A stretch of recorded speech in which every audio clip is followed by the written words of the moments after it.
Olá, está começando mais um Extra Classe, uma iniciativa do Sindicato dos Professores de Escolas Particulares.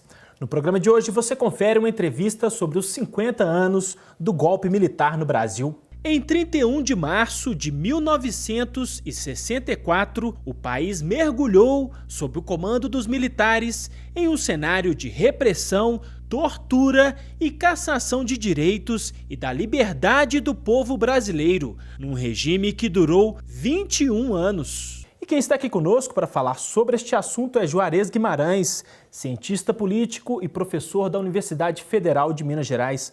Olá, professor, seja bem-vindo, é um prazer recebê-lo aqui no nosso programa. Olá, muito obrigado pelo convite. Certo, professor, eu gostaria que a gente começasse essa nossa conversa com o senhor nos contando um pouco das raízes desse golpe. Quais foram as motivações de um modo geral? Fala-se, em geral, que 1964 foi um tempo de crise, mas foi principalmente um tempo de grandes esperanças, porque ali, naquele momento, desde o fim dos anos 50 até os anos iniciais dos 60, houve o primeiro grande ciclo nacional de mobilização democrático-popular na história do país. Isto é, criaram-se movimentos nacionais no âmbito da cultura, que se refletiram inclusive na bossa nova, no cinema novo, nas campanhas pela alfabetização, na formação e nacionalização da influência da União Nacional dos Estudantes. Criou-se pela primeira vez uma central de trabalhadores no Brasil, urbanos, o CGT. Iniciou-se o processo de sindicalização dos trabalhadores rurais. Criou-se um grande movimento nacional pela reforma agrária, que se tornou um movimento que era tão forte que até os conservadores tinham que dar resposta a ele. Então, era um período de grandes esperanças numa democratização profunda do país. No entanto, houve um golpe militar como reação a essas grandes esperanças, a esses movimentos pela democratização do país. E esse golpe, então, contou, desde o início, com a inteligência ativa do Estado norte-americano. Era o clima da Guerra Fria. A senha para o golpe era que no Brasil se instalaria uma ditadura comunista e os Estados Unidos, então, desde o início, participaram ativamente de um processo de desestabilização pública do regime, do governo Goulart, democraticamente eleito, e apelando a todas as formas de desestabilização.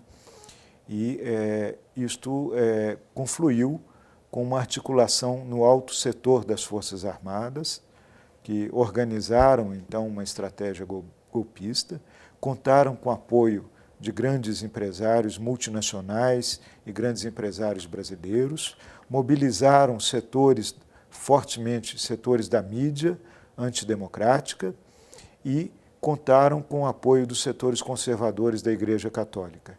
Eles se uniram, então, para deter, impedir esse processo de profunda democratização do Brasil, que fazia parte do projeto das reformas de base. Pois é, era a proposta do João Goulart que estava dentro das reformas de base, não era isso? Exatamente. Essas reformas de base implicavam conceder voto, direito de voto aos analfabetos, que houvesse liberdade de organização partidária para todas as correntes, inclusive da esquerda brasileira, que não tinha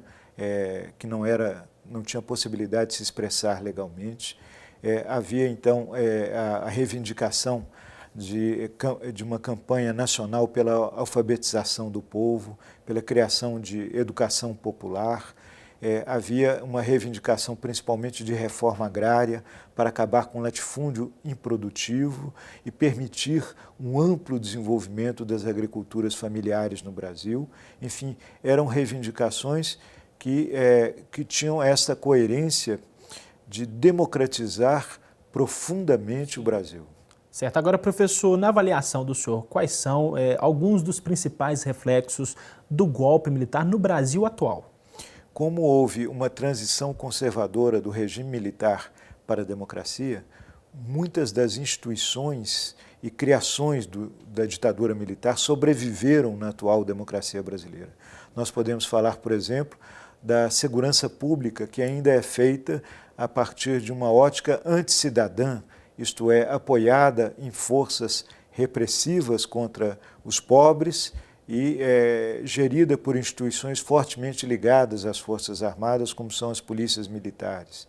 Além disso, foi criado no regime militar um banco central que já nasceu capturado pelos grandes banqueiros, pelos grandes financistas. Então, veja bem, um órgão central para dirigir a macroeconomia brasileira, até hoje, ainda é um órgão muito dominado pelos banqueiros no Brasil. Sim. Uma terceira grande consequência foi o processo de concentração das grandes empresas de comunicação, inclusive a Rede Globo encontrou, durante a ditadura militar, os seus plenos anos de formação e desenvolvimento, com subsídio estatal, com vários benefícios de monopólio, e ela hoje continua exercendo uma função central nas comunicações brasileiras. Agora, o senhor nos dizia anteriormente também a questão do agronegócio também teve um fomento muito grande nessa época, né, professor? Exatamente, quer dizer, qual que foi a estratégia da ditadura militar para fazer frente à ampla legitimidade da reforma agrária?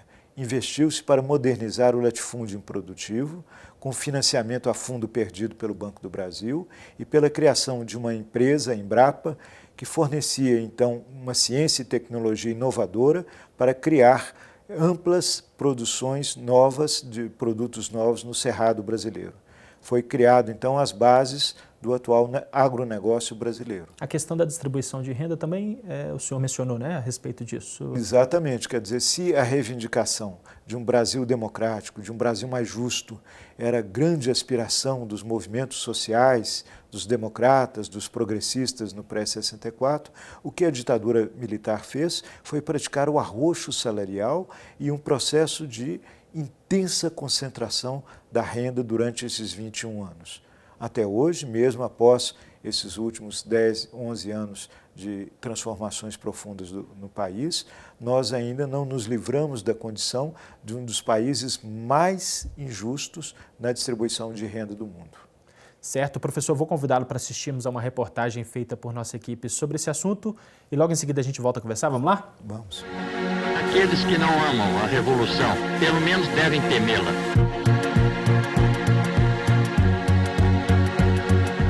O ano é 1964. O Brasil parecia uma panela de pressão, prestes a explodir. No dia 13 de março, 500 mil pessoas tomaram as ruas do Rio de Janeiro em apoio às reformas propostas pelo presidente João Goulart. 8 dias depois, a extrema-direita organizou a Marcha da Família pela Liberdade em São Paulo, com grande repercussão da mídia. Em 1º de abril, os brasileiros acordaram sob o controle de uma ditadura militar. Gilce foi presa, torturada e viveu na clandestinidade, mas não desistiu de combater o regime e de lutar pelos direitos da mulher. As mulheres jogaram um grande papel. Basta dizer que no Presídio de Linhares, na ala feminina, nós mulheres éramos 1/3 dos presos políticos, né? Nós estávamos na luta profundamente, né? E só para você ver, era um período onde, em 1964, quando eu entrei na universidade, as mulheres que se formaram nas universidades do Brasil naquele ano eram apenas 18% dos formandos. Hoje são mais de 50%, né? Então, um período assim complicado para você, enquanto jovem, enquanto cidadão que quer a liberdade e enquanto mulher. O professor José Carlos sofreu na pele a violência e a repressão. Ele lembra os primeiros momentos daquele dia que entrou para a história. Tanques na rua, aviões, esquadrilhas passando no Rio de Janeiro, com voos rasantes, né, rodando, e na população toda, né, tensa, né, preocupada, um clima de terror. Em 1972, foi sequestrado e passou mais de 10 dias nas mãos dos militares. Eu passei uns 10 ou 12 dias sem encontrar com ninguém, só de capuz e dentro da geladeira, as máquinas de tortura, de som, né, pau de arara, o holofote, todo aquele aparato, né, tecnológico, né, para desestruturar, né, e torturar e enlouquecer. Vários companheiros foram assassinados ou suicidaram, outros ficaram doentes, né, inclusive mentalmente, né, desestruturaram totalmente. Quer dizer, foi um processo muito doloroso naquele momento, né? Foi quando a gente passou aquele processo sem nenhuma justificativa, né? Aquele esclarecimento que eram jovens que estavam querendo um Brasil melhor, democrático, mais justo, né? Sem a desigualdade que nós temos, né, naquele momento. E foi um processo de matança, de tortura. Esse era o quadro que se colocava naquele período. Fruto de um trabalho acadêmico, Dalva lançou recentemente um livro que conta a trajetória do artista Geraldo Vandré durante os anos de chumbo. Autor de canções de protesto, uma das músicas de Vandré tornou-se o hino de resistência daquela época. Vem, vamos embora, esperar não é saber. Quem sabe faz a hora, não espera acontecer. Em 64, quando acontece o golpe, os festivais, né, da canção e a MPB aparecem como um veículo de protesto, né, principalmente dos estudantes.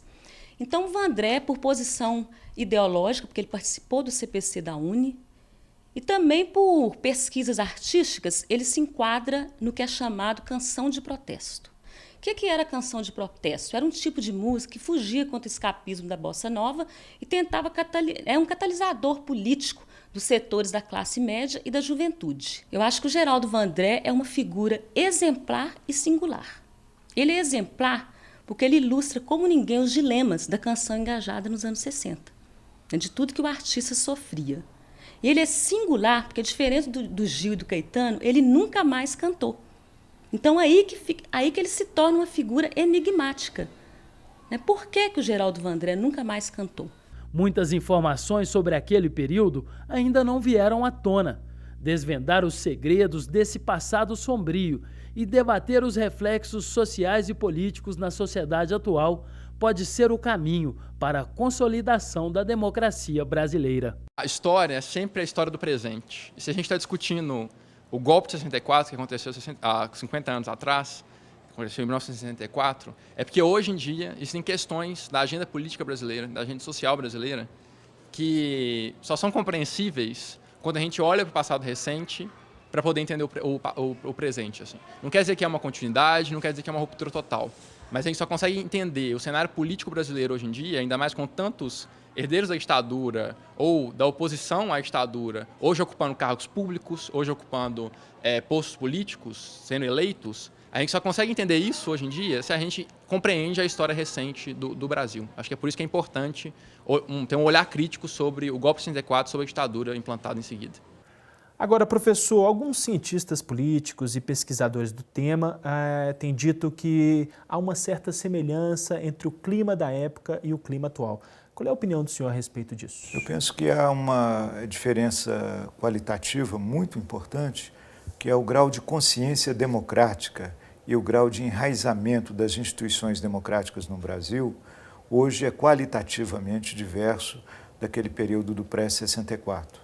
Então, a consciência democrática, o enraizamento das instituições democráticas é maior.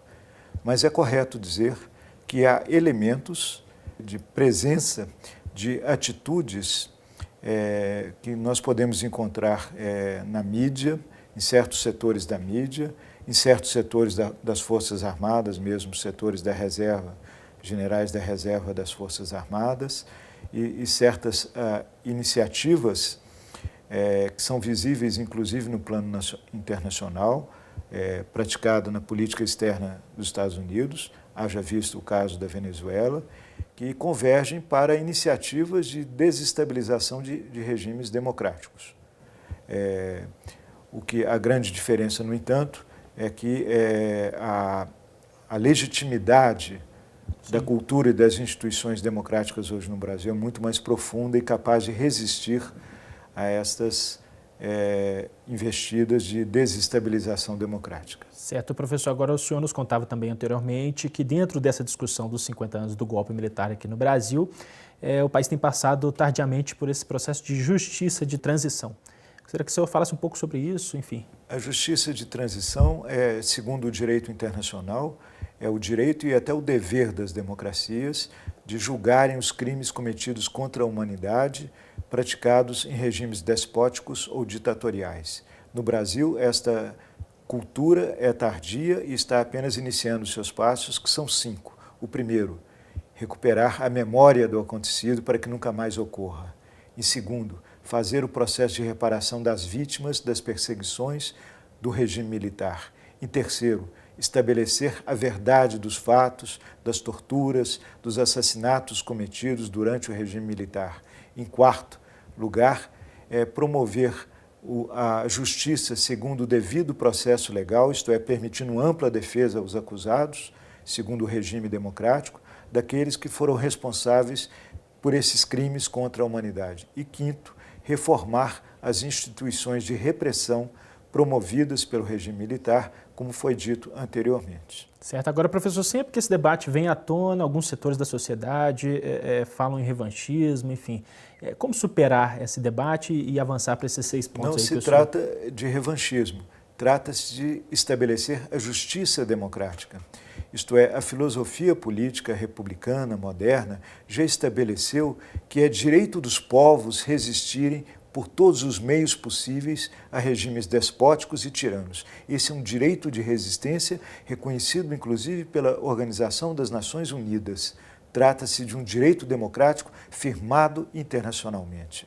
E é um dever da democracia brasileira cumprir esses passos da justiça de transição. Porque o próprio STF já sinalizou contrariamente, né? Exatamente, uma interpretação equívoca que vai contra o direito internacional e que é contestado pelas consciências jurídicas mais avançadas do país. Certo. Agora, professor, quais passos, na avaliação do senhor, o país precisa dar para afastar essas heranças da ditadura militar que nós discutimos aqui agora? Nós utilizamos esse conceito de republicanização do Brasil, aprofundamento da republicanização do Brasil, isto é, transformar a democracia brasileira em que as instituições da democracia brasileira de tal forma que o princípio da soberania popular atue de forma mais límpida e cristalina nas nossas instituições e que haja uma simetria entre os direitos e os deveres dos cidadãos, já que a injustiça, na nossa concepção,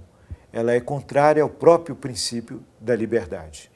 Para ser livre, é preciso ser justo. Certo. Professor, para a gente terminar essa nossa entrevista, qual é o papel que os professores e a educação podem desempenhar nesse debate, tendo em vista que o nosso programa é visto por muitos docentes aqui no Estado? A educação forma a cidadania e é preciso, então, que os brasileiros tomem consciência, formem uma cultura cívica do que significou a luta de milhares e de milhares de brasileiros que foram perseguidos, muitos deles morreram pela causa da liberdade. Se hoje nós temos a democracia, é por causa da luta desses companheiros e dessas companheiras. Então nós temos que homenageá-los como nós homenageamos a figura de Tiradentes e tantos outros mártires da história nacional. São tão grandes e tão preciosos para a história do nosso país, esses que deram a vida pela liberdade na luta contra o regime militar, como esses outros que nós aprendemos a cultivar como parte da nossa própria identidade de brasileiros. Certo. Professor Juarez Guimarães, agradeço a participação e a gentileza dessa entrevista aqui para a Extra Classe. Eu que fico agradecido de ter a oportunidade de participar de um programa tão importante para a educação dos mineiros. A gente fica por aqui, mas para saber mais sobre o Sindicato dos Professores, é só visitar nosso site. Sua participação é muito importante. Envie sugestões e críticas para o endereço extraclasse@simprominas.org.br. Um grande abraço e até a próxima semana.